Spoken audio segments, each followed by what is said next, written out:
నటుడు comedian side villain fish Venkat ఇక లేరు. నిన్న రాత్రి తుది శ్వాస విడిచారు ఫిష్ వెంకట్. వివరాల్లోకి వెళ్తే గత కొంతకాలంగా అనారోగ్య సమస్యలతో బాధపడుతున్న ఫిష్ వెంకట్ గారు ఎంతో మంది సినీ నటులకి సహాయం అడిగారు. కానీ అరాకొర సహాయం తప్ప ఎవరు కూడా ఫిష్ వెంకట్ ఆరోగ్య పరిస్థితిని అర్థం చేసుకోలేదు. దయచేసి సహాయం చేయండి అంటూ ఫిష్ వెంకట్ భార్య కూతురు మీడియా ముందు వేడుకున్నారు. కానీ సినిమా ఇండస్ట్రీ నుంచి ఎలాంటి సహాయం కూడా రాలేదు. ఇండస్ట్రీలో మేము పెద్ద అని చెప్పుకుంటున్న ఒక్క నటుడు కూడా ఫిష్ వెంకట్ కి ఎలాంటి సహాయం చేయలేదు. ఈ రోజు ఒక కమెడియన్ ని, ఒక విలన్ ని, ఒక సైడ్ క్యారెక్టర్ ని కోల్పోయింది సినిమా ఇండస్ట్రీ. అంటే పెద్దవారికే హెల్ప్ చేస్తారా? చిన్నవాళ్ళు నటులు కాదా? ఫిష్ వెంకట్ కన్ను మూసారనే విషయం తెలిసినా కూడా ఇంతవరకు కూడా ఏ కమెడియన్ కానీ, ఏ హీరో కానీ, ఏ విలన్ కానీ ఇంతవరకు ఫిష్ వెంకట్ ఇంటికి వెళ్ళలేదు. దాదాపు 100కు పైగా సినిమాలు చేసిన ఫిష్ వెంకట్ గారు ట్రీట్మెంట్ కి డబ్బులు లేక కన్ను మూయడం అనేది చాలా బాధాకరం. కొంతమంది సినిమా ఇండస్ట్రీ నుంచి, మరికొంతమంది బయట నుంచి ఫిష్ వెంకట్ కి సాయం చేసినా కూడా అది ట్రీట్మెంట్ కి పూర్తిగా సరిపోలేదు. దాదాపు ఫిష్ వెంకట్ గారికి 2 కిడ్నీలు డ్యామేజ్ అయిపోయాయి.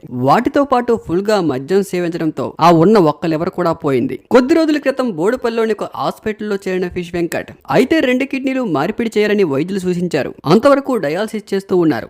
ఇంతలోనే కొన్ని ప్రముఖ మీడియా ఛానల్ వెళ్లి కూడా ఫిష్ వెంకట్ ఉన్న పరిస్థితిని కవరేజ్ చేస్తూ ఆయనకున్న ప్రాబ్లం ని సినిమా ఇండస్ట్రీకి తెలిపారు. కానీ ఎవరు కూడా పెద్దగా స్పందించలేదని చెప్పుకోవాలి. కుటుంబ సభ్యులు మొత్తుకున్నారు.